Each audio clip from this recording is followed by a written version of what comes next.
25 questions, 20 of them everyone asked. 5 of them will save you $15,000 and 6 months of pain, but almost nobody asked those 5 until after their first AI project fails. I'm giving you all 25 today in 20 minutes, so you don't have to learn them the expensive way. I build AI for owners who've already decided that AI matters, and they're just trying to figure out how to do it right. These 25 questions come up on every call, same questions, different businesses.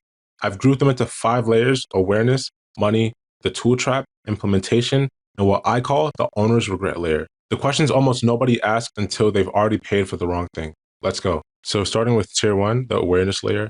These are the questions every business owner asks first. Most of you start here, and most of you also start with the wrong question. So let's get into it. Question 1, where do I even start with AI for my business? Don't start with AI, start with one specific repetitive process that's costing your team hours every single week.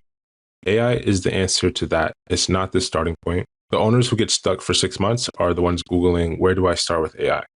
The owners who ship within 4 weeks are the ones who can name the process and the one that's eating their calendar. Question 2, is AI right for my business or am I too small?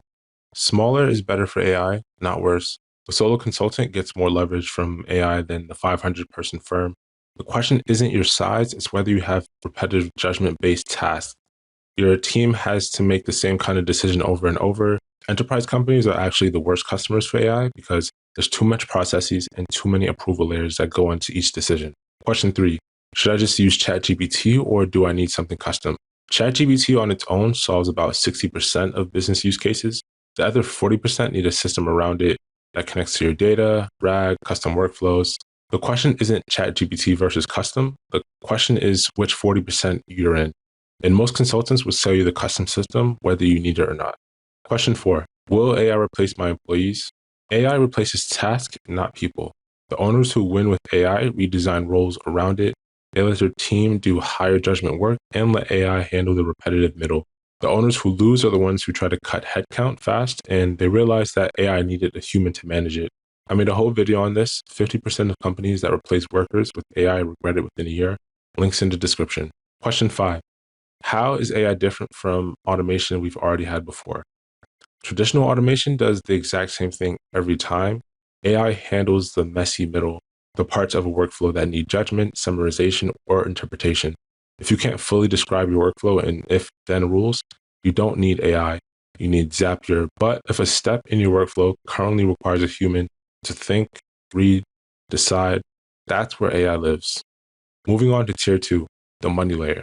Once you're past the should I, the next 5 questions are always about money. And every consultant gives you a different answer, including me. So here's why. Question 6, what does AI actually cost? 5 to 10,000 for a starter build, 12 to 25,000 for a medium production system. But that's the build cost. The piece that nobody quotes up front is the monthly running cost, about 500 to 2,500 a month, depending on scale, usage, and how much you're paying for storage and inference. I call this the hidden tax, and every AI vendor I know is allergic to talking about it.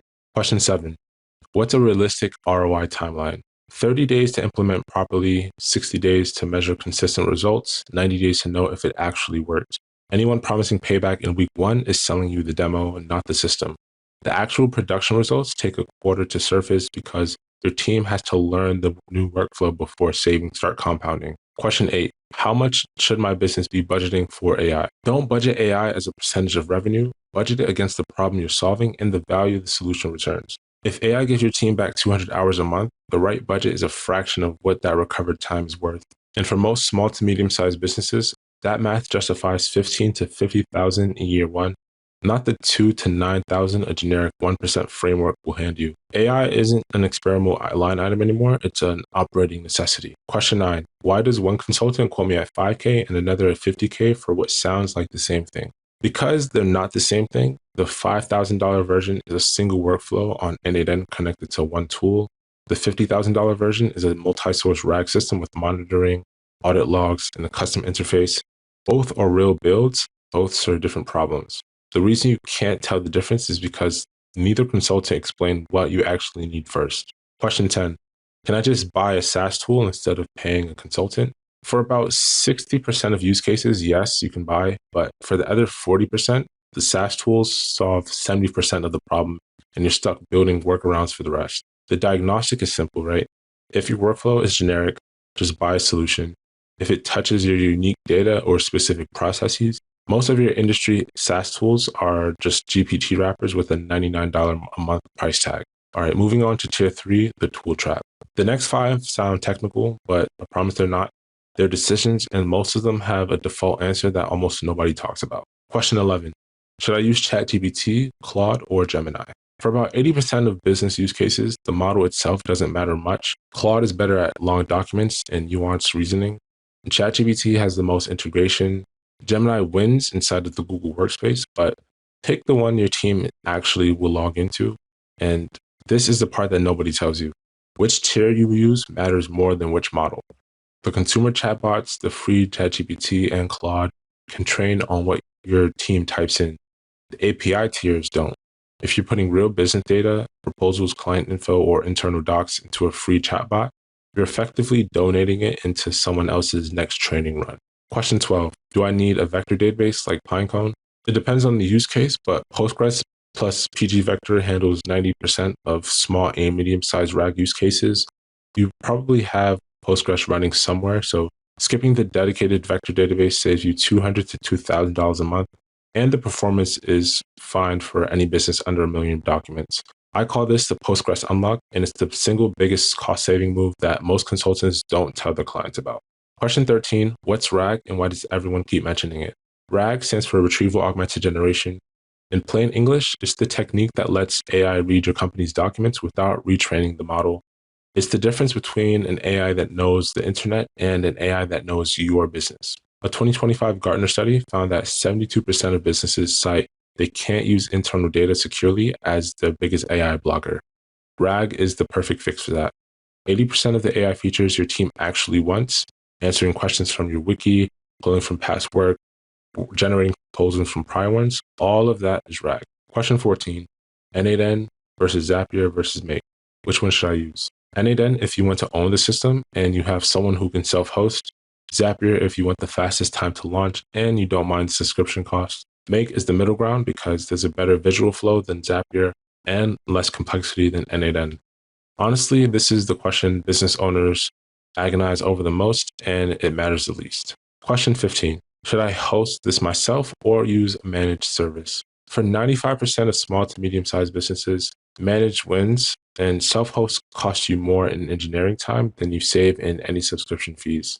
The only reason to self-host is if you're in healthcare, defense, or you have a specific compliance requirement that legally forces it. Most owners default to self-host equals more secure. That's almost never true at this scale.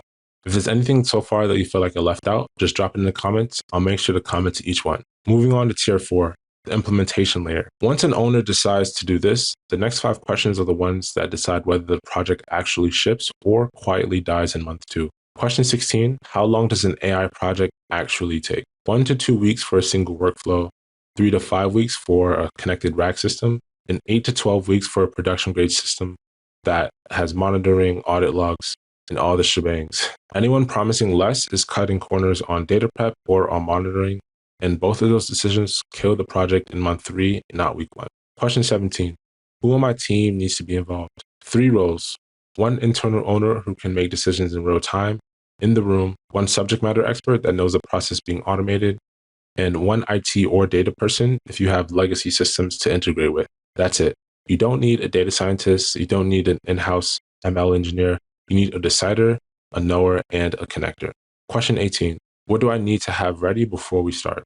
3 things, your documented process, sample data that we can test against, and access to the systems that we'll integrate with. If you don't have a documented process, just make sure you fix that. AI can't replace a process that you can't describe. And most owners think they have documented processes when they really have a 4-year-old SOP that nobody follows. Question 19, how do I make sure my data stays private? There's 3 concrete moves. 1, API tier accounts only. Never consume ChatGPT or Claude for business data. 2, bring your own key on Claude or OpenAI so your API traffic stays under your control. And 3, audit logs from day 1 so you can prove who accessed what. Most consultants skip step 3. Just make sure you insist on it. And the bigger privacy risk in most companies right now isn't the AI system you're paying to build. It's your team passing client data into the free version of ChatGPT after hours. Question 20, what happens if the AI gets it wrong or hallucinates? With RAG done right, you get 85 to 95% accuracy on factual questions. The remaining 5 to 15% gap is handled with three things: citation on every answer so the user can verify the source, human-in-the-loop review for high-stakes outputs, and confidence scores that tell the user when the model isn't sure. If a consultant promises 100%, then they're lying or they've never shipped to production. So moving on to tier 5, the owner's regret layer. Here we go. 5 questions almost nobody asks until their first AI project fails. If you ask these up front, you don't have to learn the expensive way. Question 21. Why did our last AI project fail? 88% of AI pilots failed. The RAND Corporation studied this and found 5 leading causes. 1. Unclear problem statements. We wanted AI isn't a problem. 2. No internal owner. 3. Bad or unstructured data. 4. No end user buy-in. The system got built without involving the people who'd actually use it. 5. A pilot that was built without thinking about production at scale. Almost every AI project I audit hits at least 3 of those 5. Question 22. How do I tell if a consultant is going to disappear after deployment? Ask 3 questions on the first call. 1. Who owns the IP and the code at the end of the engagement? 2. What's the handoff plan? 3. What's the post-launch support model? If they can't answer all 3 in 60 seconds, you walk. I call this the vendor smell test. And most owners who got burned the first time skipped it because they were so excited. Question 23. Should I rebuild what we already paid for or start over? There's 3 criteria. 1. Is the data layer reusable? 2. Is the architecture documented? And 3. Does it have monitoring? If there's 2 yeses, then you rebuild. 1 yes, case by case. And if there's 0 yeses, just start over.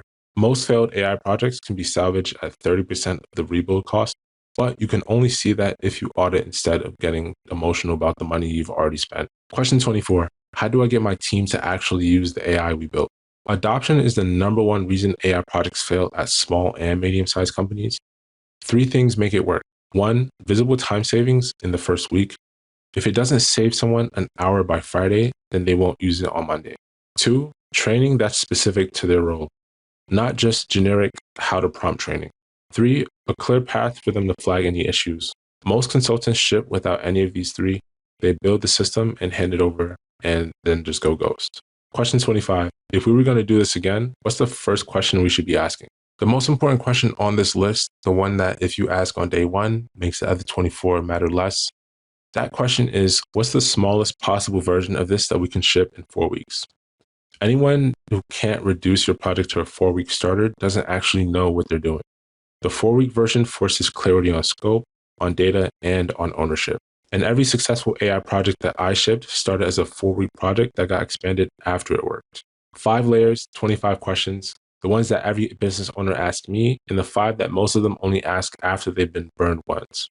If you feel like I missed any questions, drop them in the comments and I'll be sure to look at them. I'll see you in the next one.